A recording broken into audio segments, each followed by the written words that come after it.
Ok, buenas tardes, vamos a comenzar con nuestro verano fisiológico.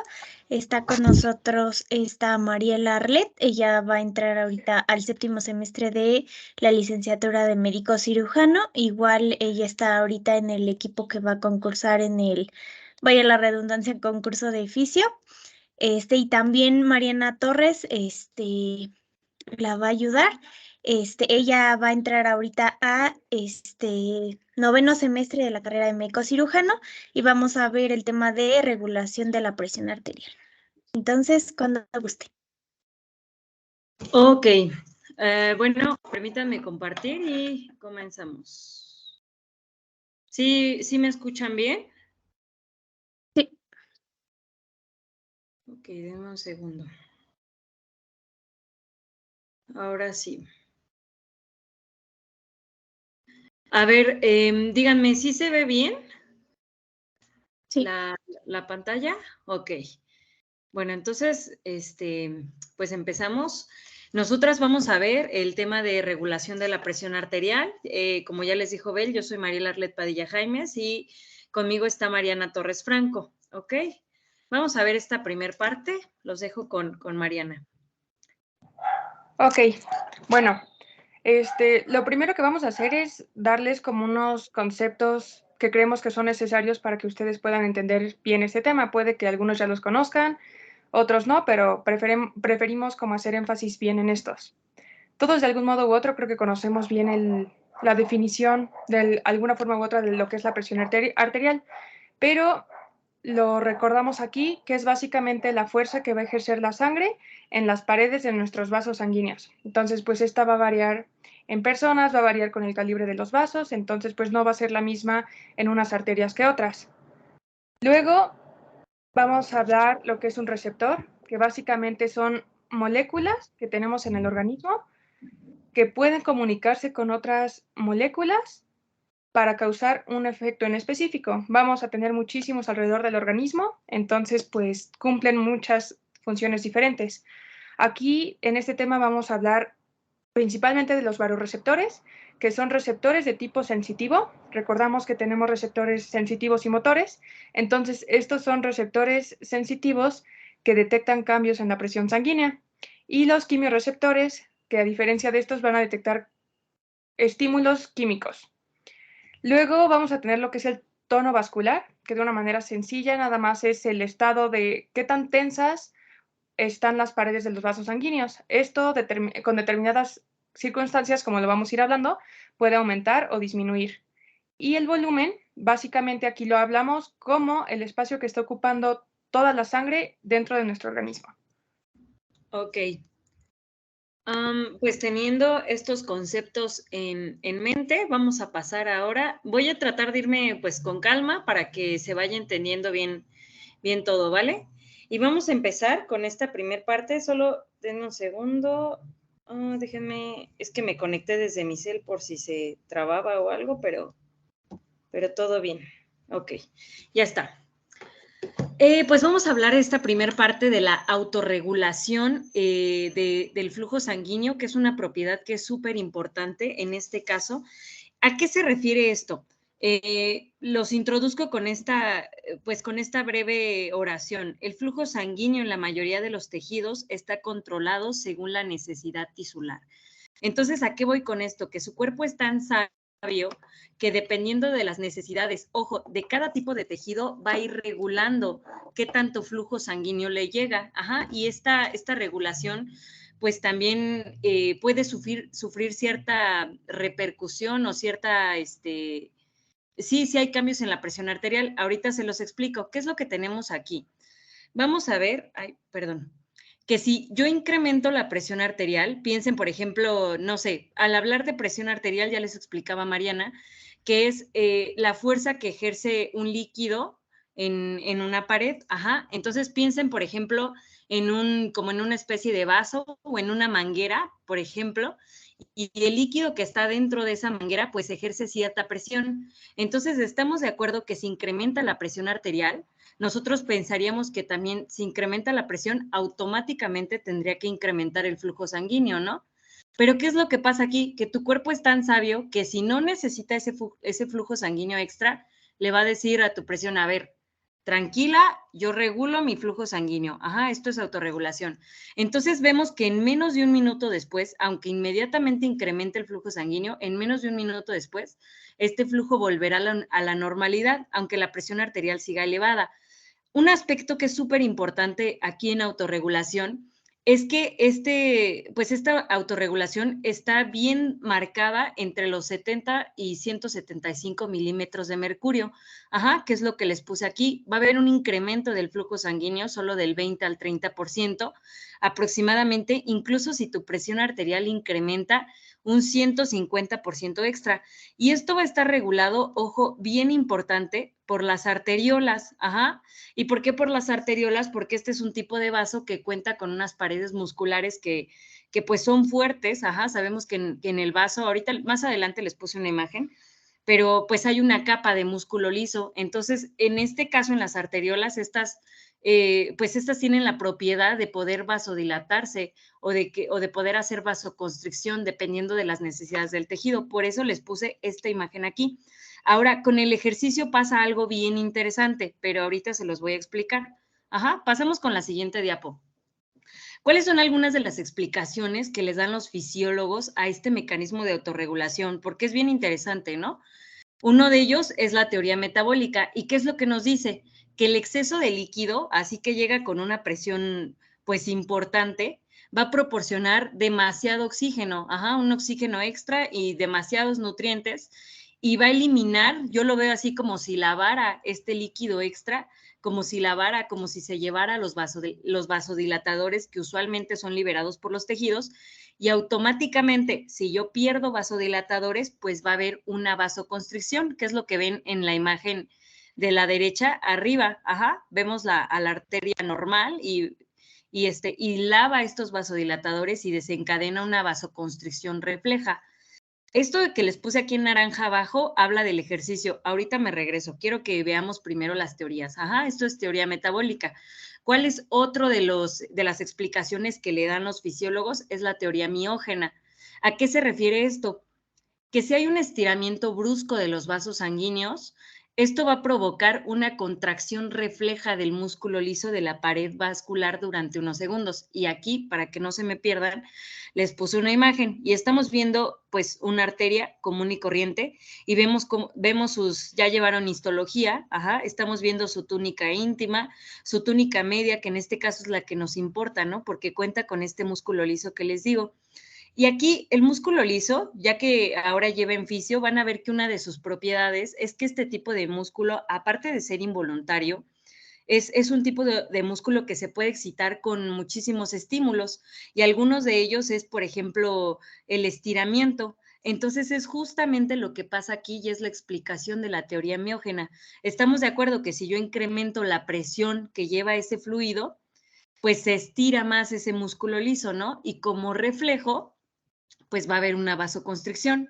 Y aquí abajo en amarillo les puse el ejemplo. Digo, la explicación así como desglosada. Vemos que si hay una presión arterial elevada, se estira el vaso, ocurre una despolarización vascular y esto, pues ya vieron su primer clase, me parece que fue potenciales de acción y les explicaba, y es súper importante que entiendan potenciales de acción porque en fisiología un buen de fenómenos funcionan con despolarización, repolarización, hiperpolarización, entonces entiéndanlo bien. Entonces, este mismo estiramiento que les digo ocasiona que este músculo liso se despolarice, incremente la entrada de calcio, y pues calcio es un catión, y aparte favorece la contracción muscular, y pues esto desencadena una vasoconstricción reactiva, que es lo que estamos viendo en esta imagen de aquí, ¿no? Vemos cómo está la vasoconstricción. Y esto es bien interesante porque sucede en ausencia de influencias nerviosas y hormonales. Y como les dije, es más importante en arteriolas. Uno de los significados que le dan los investigadores a la teoría miógena es que esta vasoconstricción refleja sucede para prevenir el estiramiento excesivo de los vasos sanguíneos cuando incrementa la presión sanguínea. Imagínense si no existiera este mecanismo. Incluso si tus vasos no respondieran, pues chance y se reventarían, ¿no? Ahora, ¿se acuerdan que les dije que les iba a platicar qué pasaba con el ejercicio? Porque por algo les puse estos cuates aquí, ¿no? ¿Qué es lo que pasa? A ver, ¿estamos de acuerdo? ¿Alguno de ustedes hace ejercicio? No sé, que le guste correr, nadar. ¿Alguien? ¿No? ¿Nadie? Bueno, entonces continúo. Imaginen ustedes que están haciendo muchísimo ejercicio y estamos de acuerdo en que va a haber ciertos tejidos de su cuerpo que van a requerir o que van a tener una mayor demanda metabólica, que van a decir, oye, necesito que me mandes más oxígeno, sangre, necesito que me mandes más nutrientes para nutrirme. Pues uno de estos tejidos es el músculo esquelético. Y aquí pasa algo bien interesante. Parte de esta autorregulación es que pues el músculo esquelético también se puede adaptar a sus necesidades metabólicas, que es uno de los conceptos de autorregulación, se los leo, es el siguiente. Es la capacidad de cada tejido de ajustar su resistencia vascular y mantener el flujo sanguíneo normal en los cambios de presión arterial entre 70 y 175 milímetros de mercurio. Ok, eso ya se los había explicado, pero ¿qué es lo que pasa si yo estoy haciendo más ejercicio? Pues mi cuerpo obviamente va a necesitar que yo incremente la presión arterial, que incremente el flujo, y sus arteriolas son tan sabias que deciden vasodilatarse. ¿Y cuál es la explicación de esta?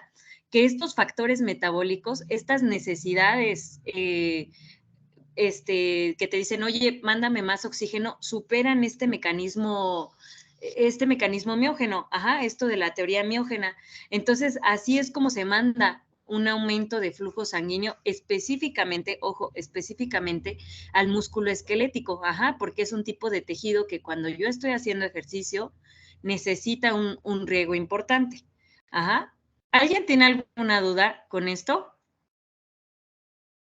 Ustedes díganme con confianza, ¿no? Pues continúo. Ok. Ahora vamos a ver cómo es la regulación de la presión arterial por el sistema nervioso autónomo.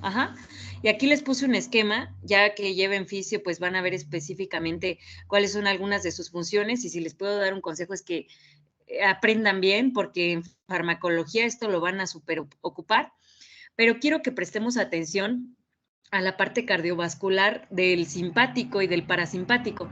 Y podemos ver en este esquema, en primera instancia, que el parasimpático va a reducir el latido cardíaco y el simpático tiene el efecto opuesto. Ahorita desglosamos cuáles son las funciones de cada uno. Tenemos aquí el sistema nervioso simpático. Les puse una imagen en la que están pues nervios de la columna torácica, que es la que estamos viendo aquí,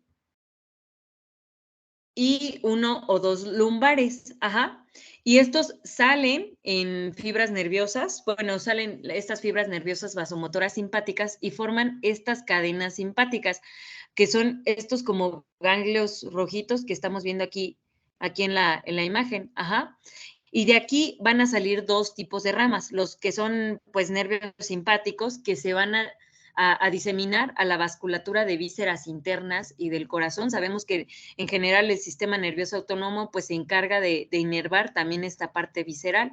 Entonces tenemos estas ramas de los nervios simpáticos y también están estos nervios espinales que van específicamente a la vasculatura, a los vasos sanguíneos periféricos, que es lo que estamos viendo aquí.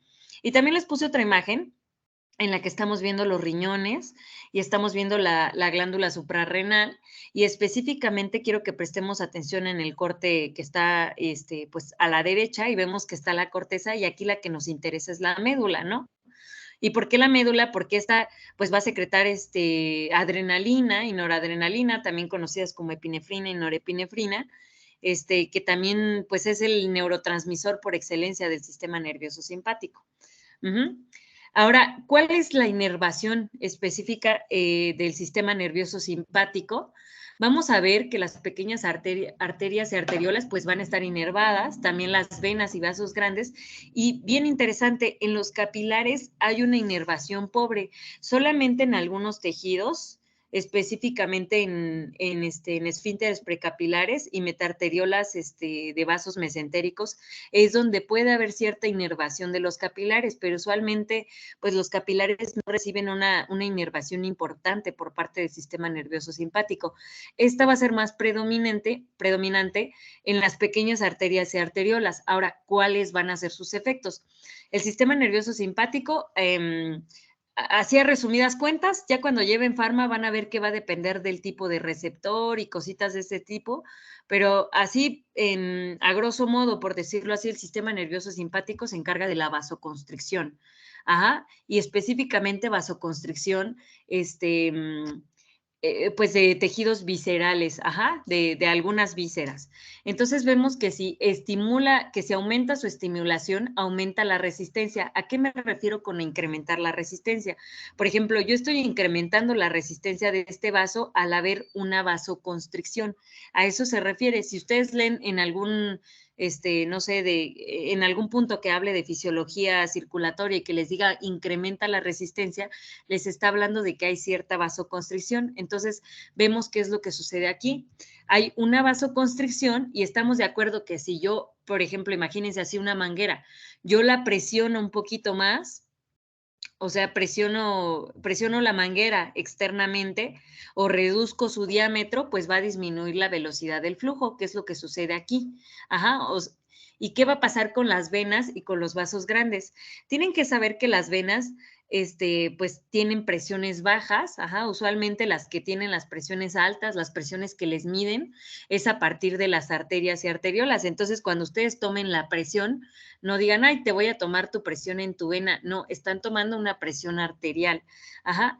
Les digo que las venas, pues, usualmente tienen presiones bajas, ya que lleven fisiología van a entender por qué, pero estos son vasos que son bien distensibles, ajá, entonces pueden crecer y pueden almacenar muchísima sangre. Entonces, aquí tu sistema nervioso simpático es bien inteligente y se encarga también de apretarlo externamente, de reducir ese volumen, y esa sangre extra que está apretando hace que regrese con mayor fuerza al corazón. ¿Y cuál va a ser el resultado finalmente? Un incremento en la frecuencia cardíaca y en la contractilidad cardíaca. Y pues aquí les puse una imagen, vean ustedes cómo, esta es de Guyton, vean ustedes cómo hay una vasoconstricción simpática que es importante en la parte de las arterias, las arteriolas, pero vemos que en los capilares pues es pobre, ¿no? Y en las vénulas y en las venas pues también hay una inervación simpática importante. Vamos a ver, ¿se acuerdan que les decía que esta vasoconstricción pues es lo que puedes pensar en primera instancia de tu sistema nervioso simpático, ¿no? Pero esta vasoconstricción les decía que va a ser reservada pues para algunas vísceras y para algunos órganos, no para todos. ¿Cuáles son algunos de los que reciben una vasoconstricción potente cuando se activa el sistema nervioso simpático? Los intestinos, el vaso, la piel, por ejemplo. ¿A qué me refiero con esto? Estamos de acuerdo que se activa el sistema nervioso simpático, por ejemplo, cuando estamos asustados, ¿no? Es el sistema de huida o de lucha. Entonces, no sé si les ha pasado que se asustan o escuchan de alguien que se espantó y hasta pálido se puso. ¿Y por qué se puso pálido? Porque hay una vasoconstricción en la piel que, pues que lleva esa sangre al corazón. ¿Y por qué pasa esta vasoconstricción? Lo que quiere tu sistema nervioso simpático es llevar la sangre a los órganos que necesita en ese momento para huir o para para huir o para defenderse. Entonces va a mandar ese mayor flujo de sangre al músculo esquelético, al corazón y al cerebro, que estamos de acuerdo que tanto corazón como cerebro pues son órganos vitales, ¿no? ¿Y por qué al músculo esquelético?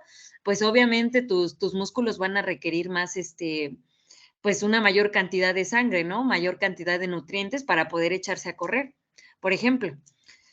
También aquí abajo, pues les puse otra vez esta imagen de la glándula suprarrenal y les digo, aquí lo que nos importa es la médula. La corteza, pues también va a secretar algunas hormonas importantes, pero no me voy a meter en eso. Lo que nos importa aquí es la médula. Y les decía que libera noradrenalina y adrenalina que se une a receptores alfa-adrenérgicos del músculo lisovascular.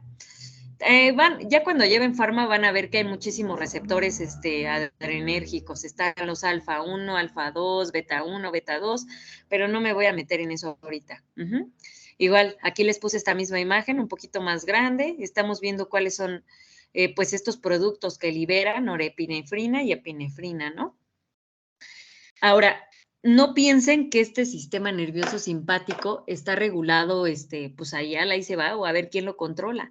No, este está controlado por el centro vasomotor y más adelante vamos a ver que este centro vasomotor también recibe un control, externo, vaya, pero ahorita vámonos por partes. Ajá. Vamos a ver que este centro vasomotor va a estar situado bilateralmente en la sustancia reticular del bulbo y en el tercio inferior de la protuberancia. A resumidas cuentas, está en el tronco o en el tallo del encéfalo. Ajá. Y es bien importante, quiero que se aprendan esto, que en este tronco encefálico están un buen de centros que regulan funciones vitales. Está el centro respiratorio, el centro vasomotor, hay un buen de núcleos, pues ya llevaron neuroanatomía, entonces saben que del núcleo del tracto solitario, que del fascículo tal, que todas estas cosas que son bien importantes porque aquí muchas veces hacen cierto relevo, ajá, y les digo, aquí llega, por ejemplo, información de tu presión arterial. Entonces, por ejemplo, imagínense, si alguien se accidenta y se secciona el tronco del encéfalo, pues están de acuerdo que es letal, ¿no? Porque regula muchísimas funciones. Entonces, vamos a ver que este centro vasomotor va a tener, pues, algunos puntos parasimpáticos que emiten información a tu corazón, ojo, bien importante, a tu corazón a través del nervio vago, ajá, que es el par craneal número 10.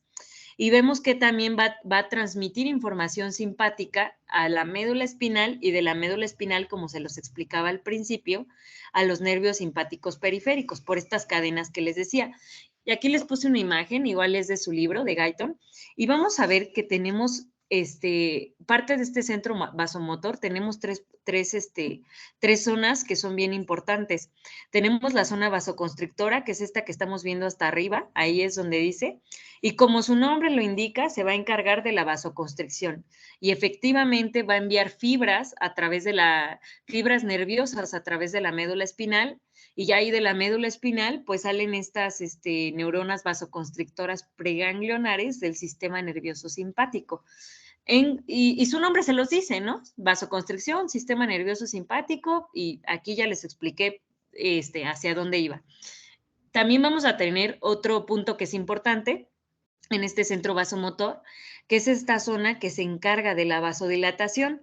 Y aquí es bien interesante porque va a mandar unas neuronitas hacia arriba, hacia el centro vasoconstrictor, y se va a encargar de inhibirlo, de decirle, ¿sabes qué? Ya no ocupo que estés haciendo esa vasoconstricción. Ajá. Entonces, el efecto, como su nombre lo indica, es que vamos a obtener una vasodilatación. Y esto, ahorita estamos viendo un corte anterior, ajá, es como un corte anterolateral, que es donde se encuentra este centro vasoconstrictor y vasodilatador, pero en la parte posterolateral del bulbo también vamos a encontrar a la zona sensitiva. Y como su nombre lo indica, al hablar de sensitivo, sabemos que vamos a recibir ciertas aferencias. En este caso recibe aferencias del par craneal número 9 y del 10, el 9 que es el glosofaringio, el 10 que es el vago. ¿Y de dónde vienen estas aferencias? De los varoreceptores. Más adelante se los voy a explicar. Ajá. Y también aquí les puse un asterisco y les puse esto de tono vasoconstrictor simpático vasomotor, porque hagan de cuenta que en sus vasos sucede algo bien interesante. Usualmente hay una vasoconstricción ligera en sus vasos y esa vasoconstricción es lo que le da como cierto tono y permite que las arterias pues manejen ciertas presiones y todo. ¿A qué se refiere esto? Los impulsos nerviosos mantienen un estado parcial, ojo, parcial de constricción de los vasos sanguíneos y eso va a suceder siempre que esté en reposo. Y esto es bien importante porque, por ejemplo, si por alguna condición clínica, ya que empiecen, no sé, ya que vean choque, por ejemplo, van a ver que si algún paciente pierde este tono vasoconstrictor simpático, puede tener un choque distributivo de tipo neurogénico, ¿no?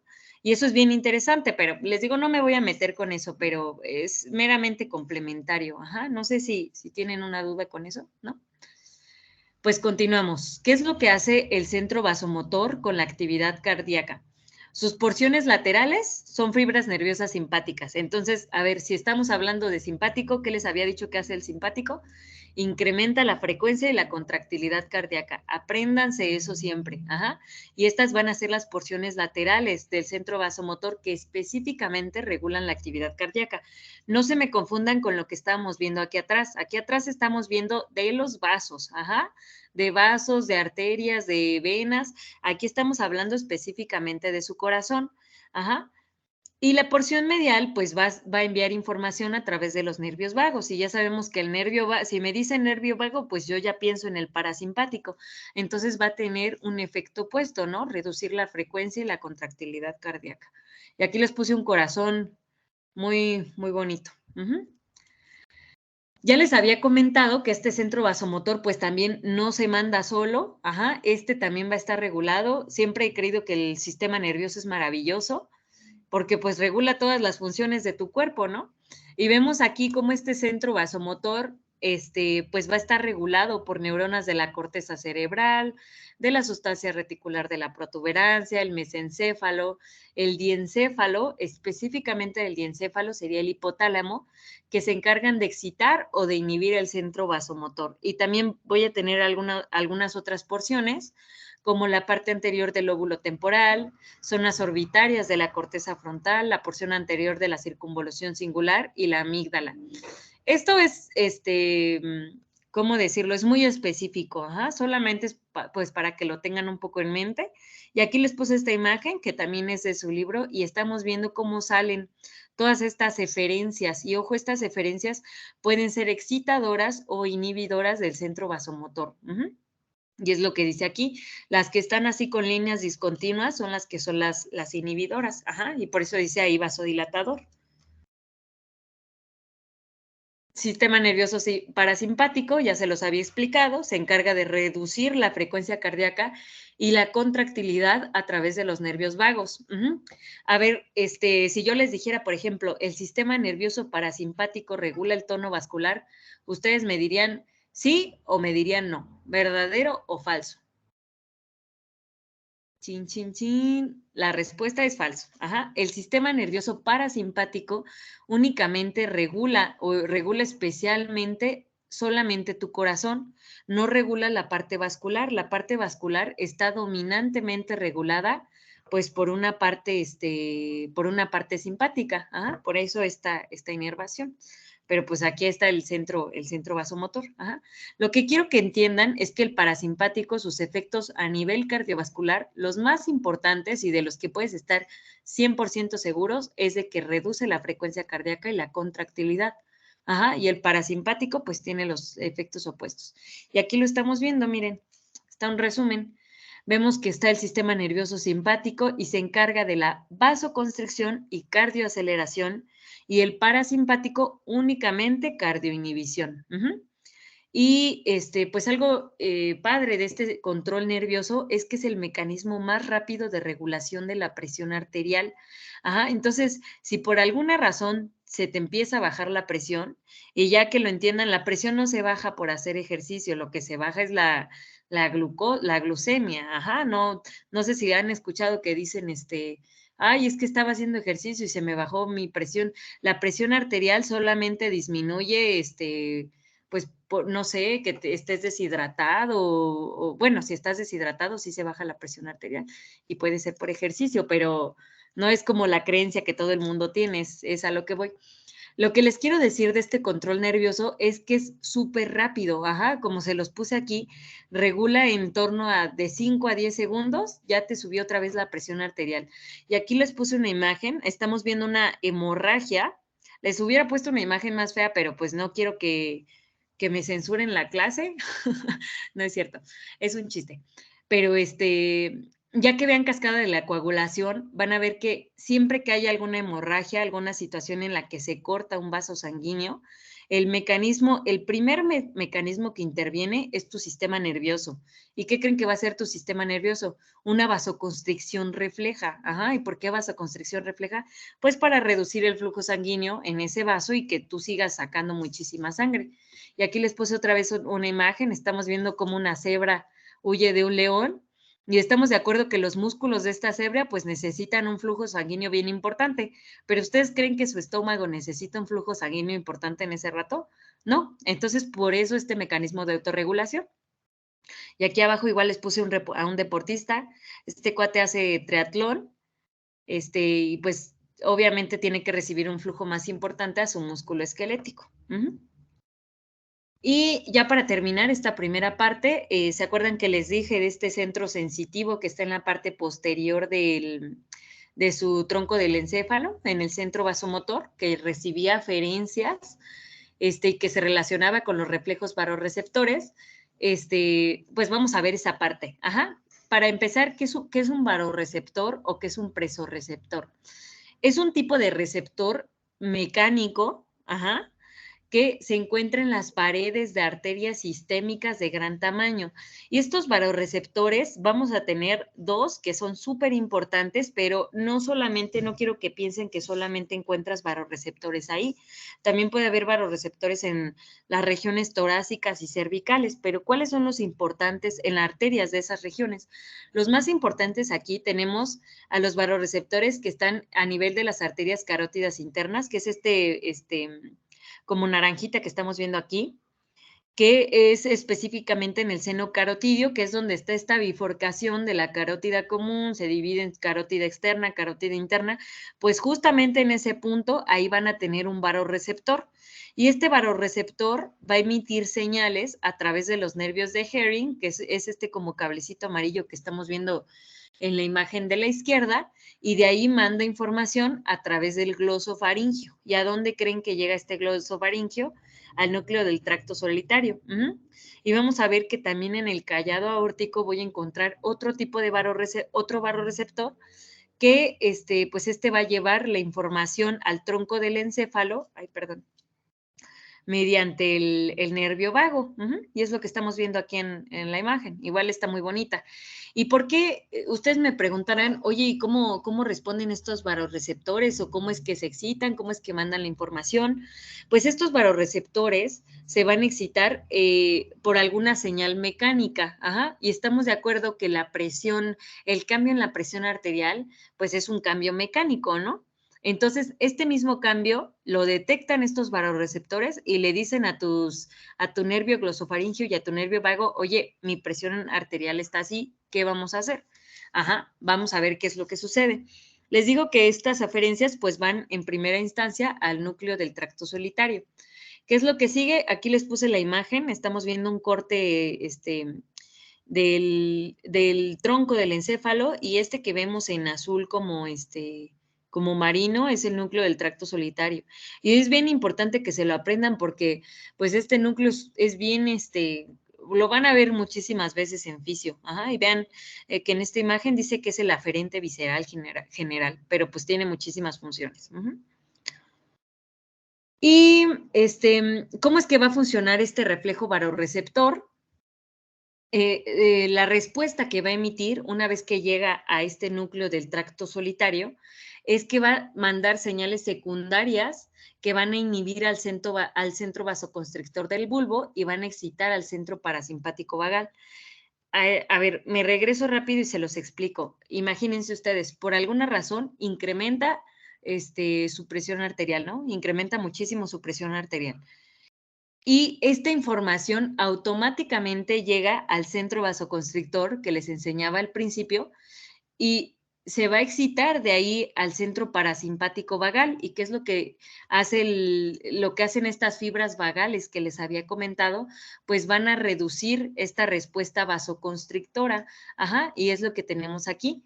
Va a haber una vasodilatación de arteriolas y de venas periféricas, entonces hay una disminución de la presión arterial refleja, por decirlo así, y también al haber esta participación parasimpática vagal, pues hay un descenso de la frecuencia cardíaca y de la fuerza de contracción cardíaca, de estas dos cosas. Entonces, esto que les expliqué, lo hace tu reflejo barorreceptor para reducir la presión arterial. Y ustedes, sí, para reducir la presión arterial en caso de que esta presión esté incrementada, ¿no? Y ustedes me dicen, bueno, y en caso contrario, en caso de que te estés chocando, una hemorragia, estés deshidratado, esté bajando tu presión arterial, ¿también se activan tus barorreceptores? Sí, se activan, pero van a mandar la señal inversa, le van a decir a tu centro, oye, necesito que hagas una vasoconstricción más importante y que le bajes el ritmo al parasimpático y me actives más al simpático, pues para mantener a este cuate con vida, ¿no? Por eso se le conoce al reflejo barorreceptor como el sistema amortiguador de la presión. Les digo que es súper importante, ya sea que tu sistema vea que tienes la presión súper incrementada por alguna razón o tienes la presión baja por alguna cuestión de las que ya les comentaba, este sistema amortiguador reacciona luego, los barorreceptores mandan su señal y transmiten una respuesta pues de acuerdo a lo necesario, de acuerdo a las condiciones. Y les puse en este cuadro amarillo que responden mucho más a una presión que cambia con gran rapidez que a una presión estacionaria. Estos barorreceptores, ya que vean receptores en fisiología del sistema nervioso, van a ver que muchas veces los receptores tienden a adaptarse. Y con adaptarse me refiero a como que se hacen flojos y dicen, sí, pues este cuate es hipertenso, ya ni le voy a avisar a su centro, a su tronco del encéfalo que tiene hipertensión. O sea, muchas veces se adaptan. Eso es lo malo, que estos barorreceptores responden a los cambios, responden más a una presión cambiante que a una presión que siempre se está manteniendo. Y también, para que se acuerden de los receptores, les puse este ejemplo. No sé si les ha pasado a ustedes que, por ejemplo, están acostados en la cama o en un sillón, no sé, y se levantan súper rápido y se marean. ¿No les ha pasado que se marean? Dices, ay, caray, como que me levanté muy rápido. Sucede una condición que se llama hipotensión ortostática. Pero, ¿qué es lo que sucede aquí? Que tu barorreceptor detecta ese cambio en la presión arterial de que te levantas súper rápido y automáticamente se activa este sistema amortiguador y rapidito vuelves a sentirte bien. Y es una de las grandes utilidades de estos barorreceptores. No sé si alguien tiene alguna duda de esto, chavos, ¿no? Para continuar con Mariana. Parece que no. Bueno, continuamos.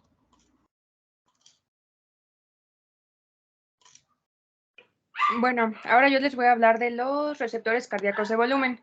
Perdonen si soy como un poco insistente o repetitiva con las palabras, pero creo que es muy importante que entiendan como al 100, o bueno, lo mejor que puedan, porque muchas cosas las van a volver a ver en los próximos semestres, pero pues creo que a veces, muchas veces es esta terminología la que puede confundirnos o hacernos pensar que es un poco más complejo.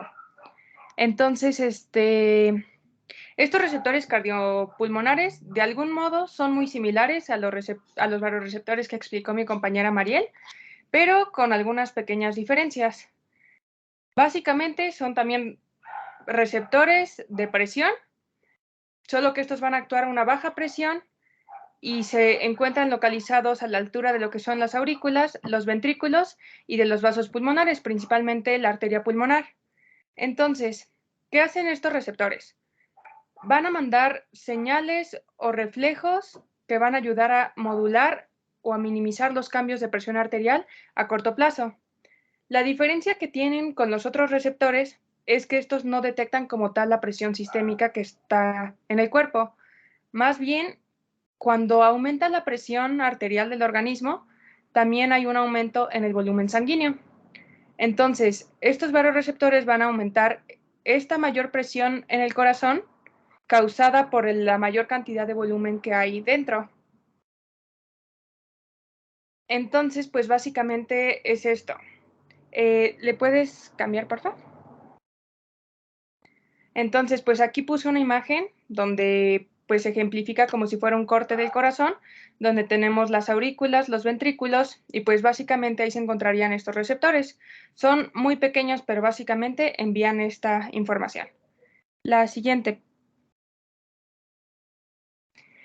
¿Qué ocurre con este estímulo generado? Entonces, estas cavidades van a detectar este aumento de volumen y van a enviar información al núcleo del tracto solitario. Si recordamos de sus clases de anatomía, este núcleo se encuentra en el tronco encefálico y pues es muy importante para integrar información que regula las funciones del organismo. Entonces, básicamente es muy importante en las funciones sensitivas. Entonces, estos receptores de bajo volumen detectan los cambios de presión y las envían al núcleo del tracto solitario en el tronco encefálico a través del nervio vago. ¿Esto qué va a pasar? Va a modificar la actividad simpática que mi compañera les explicó muy bien, que se encarga como de las respuestas de lucha o de huida, todo lo que se relaciona con activar, por así decirlo. ¿Y esto qué va a hacer? Va a disminuir el tono que les explicaba al inicio de la presentación de los vasos sanguíneos y también esto va también a aumentar lo que es la diuresis, es decir, la excreción de orina, y también va a haber una mayor inhibición de los nervios a nivel renal, de la hormona antidiurética y del sistema de renina, angiotensina y aldosterona, de lo que les explicaré un poquito más adelante. La siguiente, porfa. Ok, entonces, este exceso de volumen, ¿qué va a hacer el organismo o cómo va a responder ante este?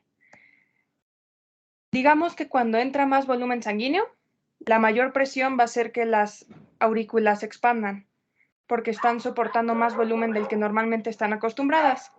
Entonces, esto todo va a disminuir la actividad del sistema nervioso simpático, por lo que va a haber menos secreción de renina y también menos reabsorción de sodio. La renina va a ser una enzima que va a ser producida por las células yuxtaglomerulares del riñón, de la que también hablaremos más importante porque tiene un papel muy importante en el control de la presión arterial. Y también va a aumentar la filtración glomerular, que es un proceso que tienen los riñones para filtrar el plasma y para de esta manera lograr eliminar ciertos desechos y así formar una orina de adecuada composición. Entonces, va a aumentar esta filtración glomerular, es decir, va a estar aumentando la producción de orina. Y también va a haber mayor dilatación de las arteriolas aferentes. Las arteriolas aferentes son estas que llegan a los glomérulos, mientras que las eferentes son las que salen de aquí. Y el resultado final de esto, del organismo, por el exceso de volumen, es que hay una mayor eliminación de sodio y de agua a través de la orina. Esta pérdida de sodio y de agua va a favorecer que haya mayor eliminación de líquido que está circulando en nuestro organismo y por ende haya menos volumen y este menor volumen va a disminuir la presión arterial. La siguiente, por favor. En esta diapositiva puse como de un modo sintetizado las funciones que tiene el sistema nervioso simpático a nivel renal. Entonces, básicamente, aquí en la presión arterial, estas funciones van a estar como alteradas o va a ser lo contrario porque las funciones simpáticas están un poco disminuidas. Entonces, básicamente recordando, el sistema nervioso simpático normalmente aumenta la reabsorción de sodio, que en este caso la disminuye para el control de la presión arterial. También en condiciones normales, el sistema nervioso simpático favorece la liberación de renina y la formación de angiotensina 2 y disminuye la filtración glomerular al contraer las arteriolas aferentes y eferentes. La siguiente, por favor. Ok, y ahora vamos a hablar del péptido natriurético auricular. Es una hormona súper importante que va a ser liberada por el corazón cuando se estiran por el aumento de volumen. Entonces, esta hormona va a ayudar a todas las funciones renales que ya están de por sí controlando estos cambios en la presión renal. Entonces, básicamente, su principal función de esta hormona es facilitarle o ayudarle a los riñones a que eliminen el sodio y el agua. ¿Para qué? Para lo que les explicaba. Si eliminan más sodio y más agua, vamos a eliminar más volumen y al eliminar más volumen vamos a disminuir la presión.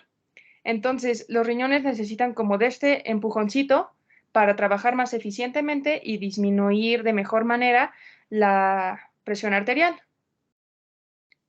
Entonces, básicamente, lo que va a hacer es dilatar los vasos y favorecer esta eliminación para disminuir la presión. La siguiente, por favor. Y también es muy importante, más adelante que veamos el sistema renina, angiotensina, aldosterona y las funciones de la hormona antidiurética, conocer que esta hormona, el péptido natriurético auricular, tiene un papel muy importante en inhibir estos sistemas, que explicaremos más adelante.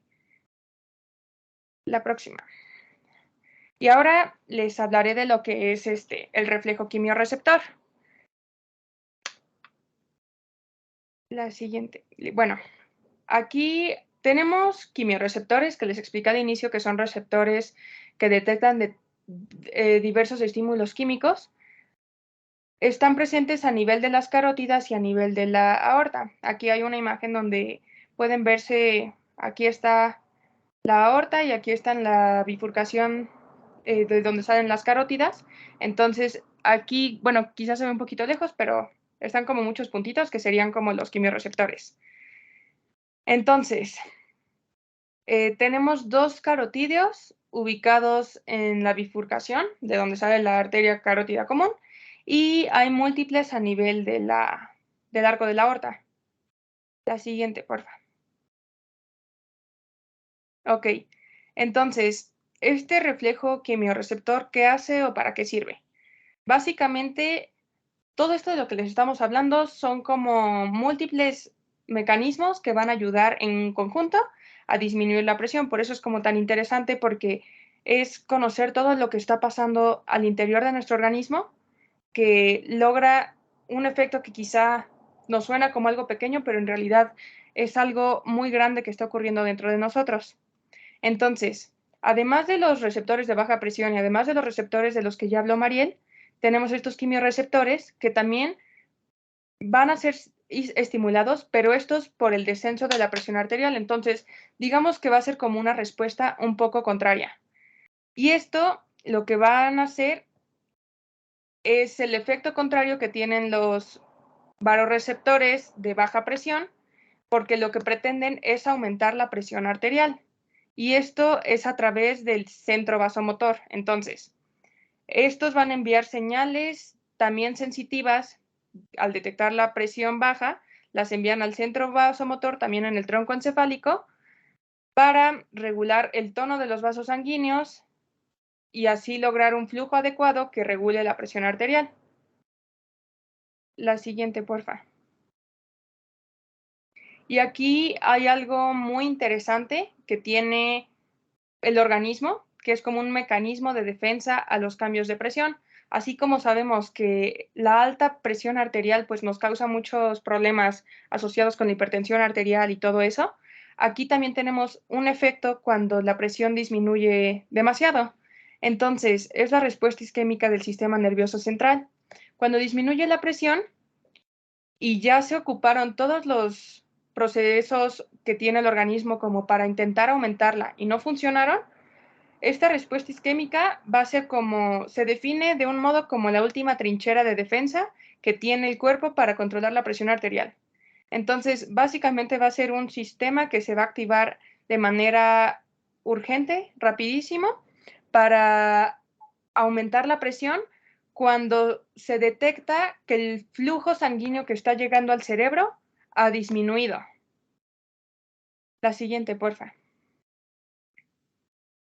Y esto está muy asociado a una reacción de Cushing. Es muy interesante cómo, pues, saber que el descenso de la presión arterial también puede influir como en las funciones vitales. Entonces, al enviar menos flujo sanguíneo a nivel del cerebro, el cerebro va a responder, pues, intentando como protegerse.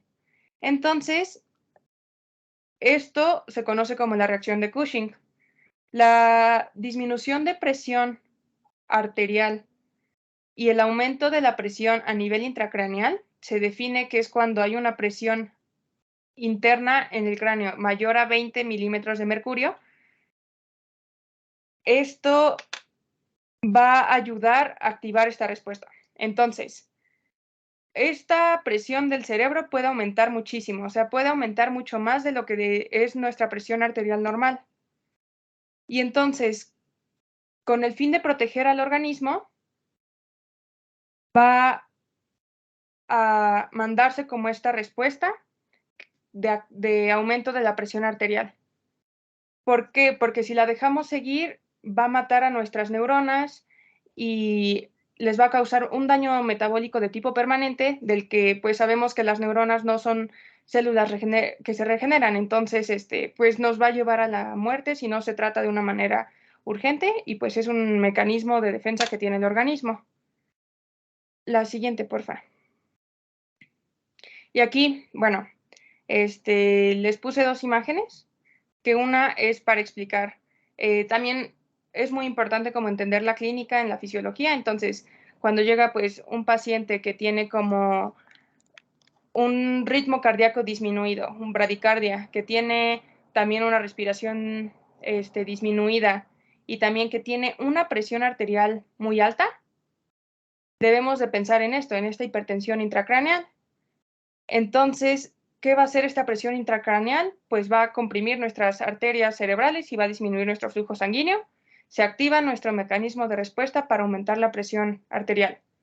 ¿Para qué? Para que nuestras neuronas no mueran y impedir esta isquemia. La siguiente, porfa. Y ahora les voy a hablar del sistema renina-angiotensina-aldosterona de un modo general. Ok, entonces, a diferencia de los receptores de los que hablé anteriormente que sirven para controlar la presión a corto plazo, tenemos el sistema renina-angiotensina-aldosterona que sirve para regular la presión pero a largo plazo. Entonces, este va a ser muy lento debido a que participan hormonas y pues para la liberación de hormonas, para su síntesis, normalmente puede tomar de minutos a horas, entonces no va a reaccionar de manera urgente como les explicaba de la reacción de Cushing o los vasoreceptores. Esto va a tomar mucho tiempo, pero pues es un control mucho más específico y mucho más preciso que los otros. Y esto pues va a tener un control renal de los líquidos corporales y va a intervenir pues este sistema de la renina, angiotensina, aldosterona y la hormona antidiurética. Entonces, cuando les pregunten cuál es el mecanismo de regulación de la presión arterial a largo plazo, pues es este sistema renina, angiotensina, aldosterona con la ayuda de la hormona antidiurética. La siguiente, porfa. Entonces, el riñón es un órgano muy importante, también es uno de los órganos que reciben más flujo sanguíneo y que llevan a cabo muchísimos procesos que ayudan al organismo. Y este es capaz de modificar el volumen sanguíneo y con esto regular la presión arterial. Entonces, al haber más volumen sanguíneo, aumenta la presión arterial y con ello, como les explicaba, aumenta también la producción de orina. Entonces, pues es esto que ya les había explicado. Hay mayor filtración glomerular con el aumento de la presión arterial, entonces hay más formación de orina y también por la mayor reabsorción de sodio, por la menor reabsorción de sodio y de agua a nivel de los riñones, lo que va a favorecer que se produzca más orina para disminuir el volumen y con esto disminuir la presión arterial. La siguiente. Entonces, de un modo muy general, el sistema renina-angiotensina-aldosterona se activa cuando el cuerpo detecta que hay una disminución en la presión arterial. Y esto pretende que se normalice la presión arterial. Entonces, ¿cómo se activa? Cuando hay una menor presión arterial, como les explicaba a nivel cerebral, disminuye el flujo sanguíneo, tanto el que llega al cerebro como el que llega a los riñones, el que llega a todos lados porque está disminuyendo el volumen. Entonces, esto va a ser detectado por el aparato yuxtaglomerular que tenemos en los riñones y esta estimulación, las células del aparato yuxtaglomerular van a favorecer que se libere renina, que ya les explicaba que la renina pues es una hormona muy importante sintetizada a nivel de los riñones. La siguiente. Perdón, hace un momento dije mal. La renina es una enzima que, bueno, no sé si ya lo sepan o de todos modos lo verán en bioquímica y todo eso, pero una enzima va a ser como una sustancia que va a ayudar a que se aceleren las reacciones químicas. Entonces, básicamente, la renina va a ayudar a que toda esta respuesta sea más rápida. Y va a estar formada por diversos aminoácidos, esta es como su definición más general, y su liberación necesitan haber ciertos criterios para que se libere. Primero, que haya más actividad simpática renal. Luego, que haya mayor actividad de los receptores beta-1 de las células yuxtaglomerulares por catecolaminas.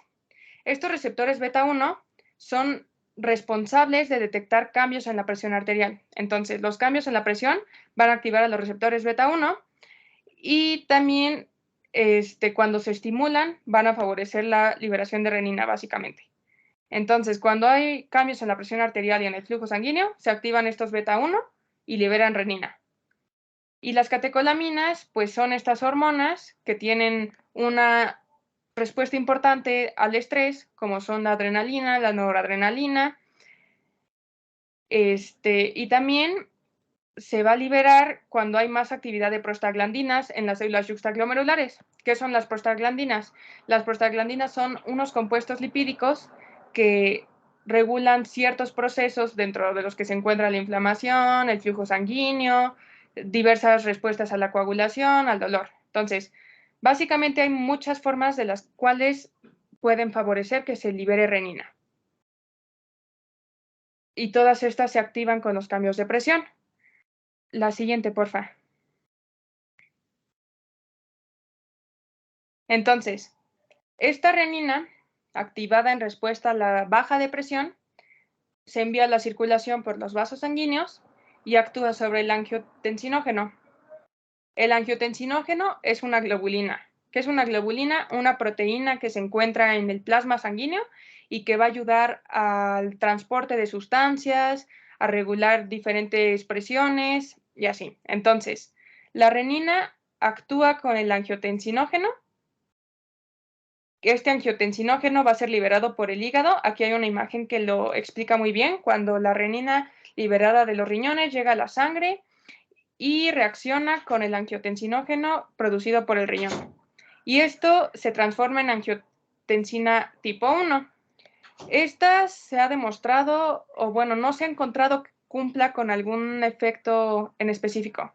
Entonces se dice que es como fisiológicamente inactiva, pero pues es muy necesaria para las demás funciones del sistema renina-angiotensina.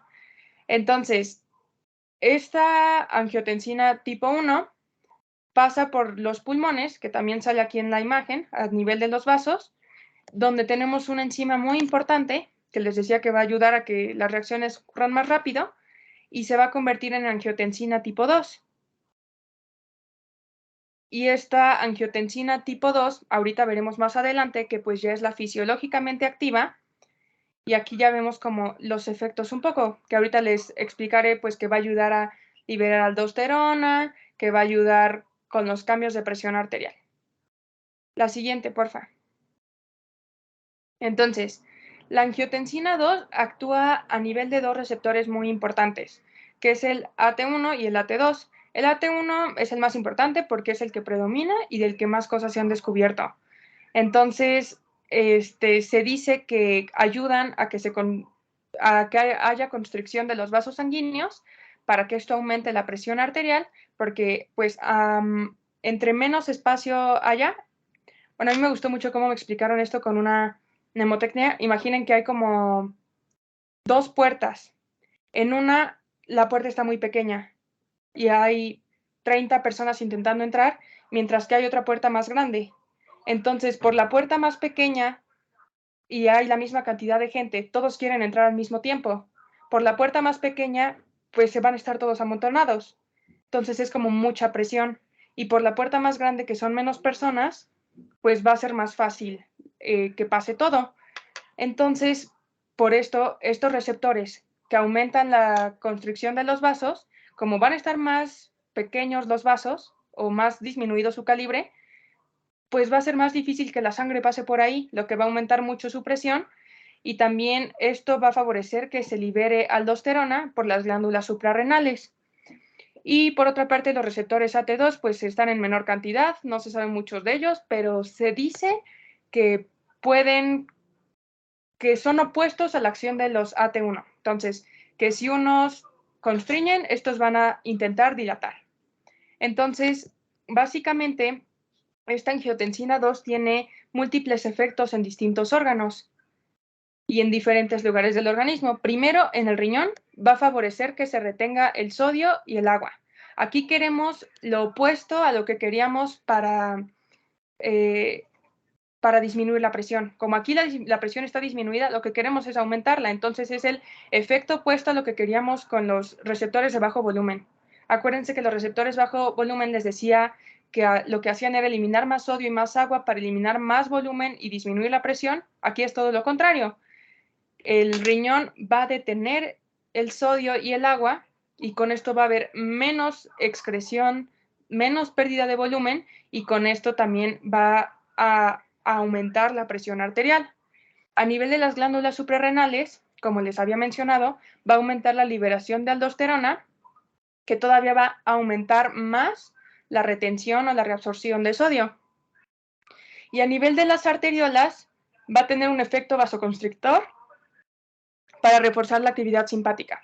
Entonces, recordemos que cuando la presión está elevada, la actividad simpática va a estar inhibida. Las arterias se van a dilatar para que fluya más flujo con menos presión.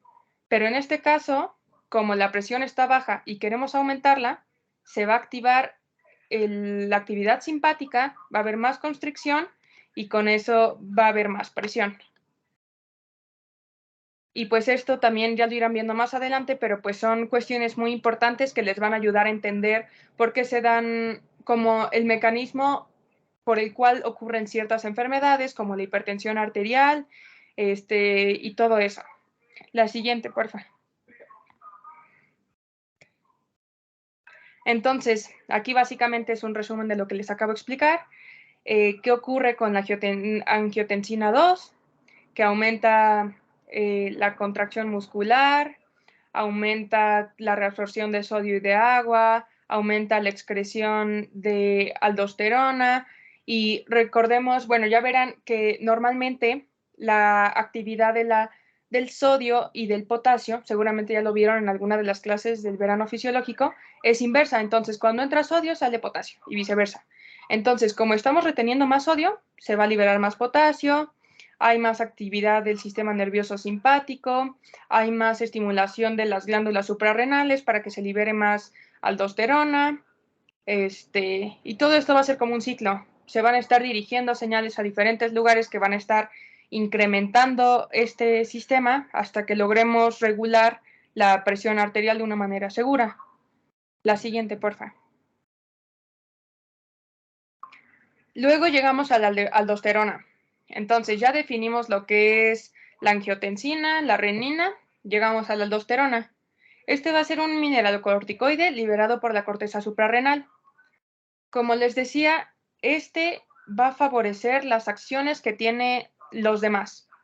¿Para qué? Porque recordemos, de una manera concreta, el sistema renina-angiotensina-aldosterona quiere aumentar la presión arterial. Entonces, la aldosterona, al liberarse, porque es estimulado por la angiotensina 2, como les mencioné, o sea, todos trabajan de la mano. La renina es necesaria para la angiotensina es necesaria para la aldosterona. Y la aldosterona, pues, es también necesaria para que todo funcione. Entonces, la aldosterona, en respuesta a la angiotensina 2, va a ayudar a que se retenga más sodio y más agua. Como les expliqué, si se retiene más sodio, se va a eliminar más potasio. También va a aumentar el volumen, con ello va a aumentar el gasto cardíaco y luego la presión arterial con esa respuesta. La siguiente, porfa. Y pues esto ya es como una información un poco extra, porque no es, la hormona antidiurética no forma parte tal cual o literal del sistema renina-angiotensina-aldosterona, pero es un componente muy importante que ayuda a su regulación. Entonces, esto también lo irán viendo más adelante, pero yo se los quiero como explicar de una forma breve. Y la vasopresina va a ser una hormona que va a ser sintetizada a nivel del sistema nervioso central. Entonces, se sintetiza en el hipotálamo, se envía a la hipófisis envía más señales. Todo esto de las hormonas lo van a ir viendo más adelante, pero básicamente sus funciones principales es aumentar la retención de agua, lo que va a generar que haya menos producción de orina, y al disminuir esta eliminación de orina y al aumentar la retención de agua y todo, pues va a también favorecer a que aumente la presión arterial. También va a ayudar, va a tener un efecto extra al hacer la vasoconstricción, y esa vasoconstricción también ya les dije que ayuda a aumentar el volumen, que ayuda a aumentar la presión sanguínea. Entonces, básicamente es una hormona que va a ayudar a que se estimule todo esto de una manera como extra. Y aquí encontré, sí, la siguiente, porfa.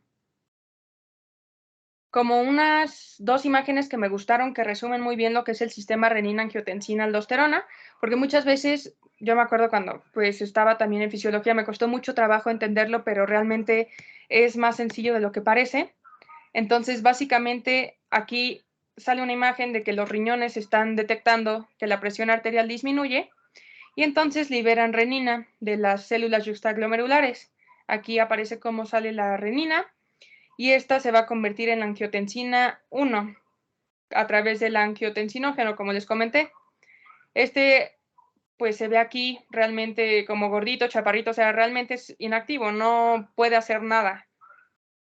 Y pasa por los vasos pulmonares, donde a través de la enzima convertidora de angiotensina pasa a ser angiotensina tipo 2, que aquí ya se ve como todo musculoso, o sea, como una transformación completa a una enzima de una forma muy activa. La siguiente, porfa. Y aquí el angiotensinógeno tipo 2 causa constricción de las arterias, aquí sale como le está apretando, lo que aumenta la presión arterial, que es lo que les explica, hay menos espacio para que pase la sangre y aumenta la presión. Entonces también estimula las glándulas adrenales para liberar aldosterona, que también les expliqué que van a incrementar todavía más este proceso, retener sodio, retener agua, más constricción de vasos. Y entonces, justamente aquí dice que estimula la mayor reabsorción del agua y del sodio. Y esto va a hacer que aumente el volumen sanguíneo y con esto la presión arterial.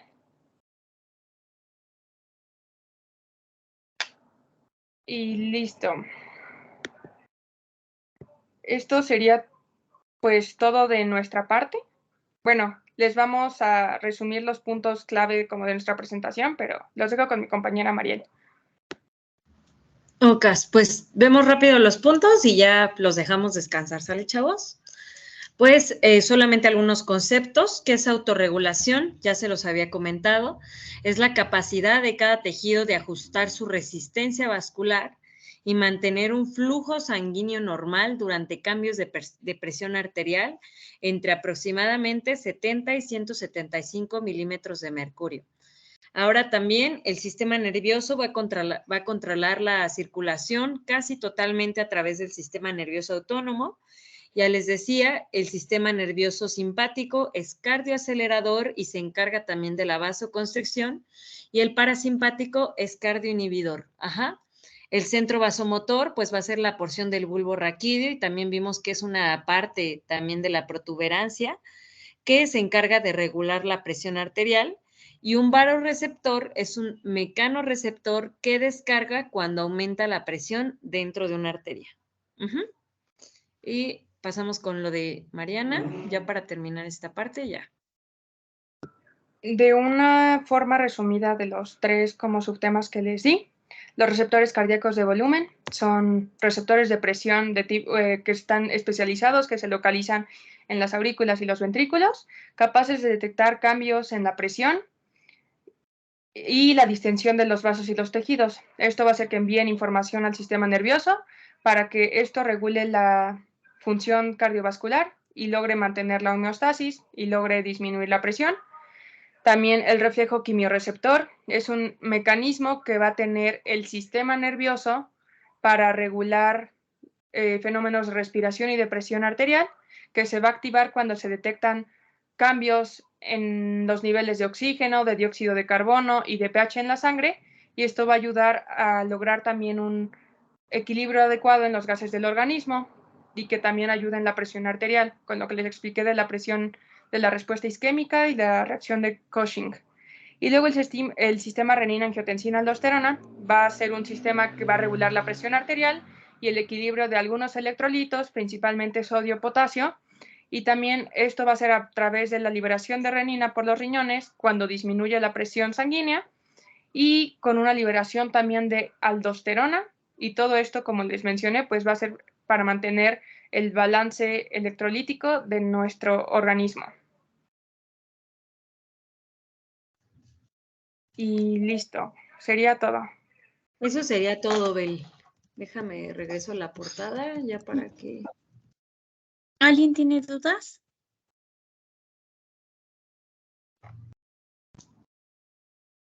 ¿No?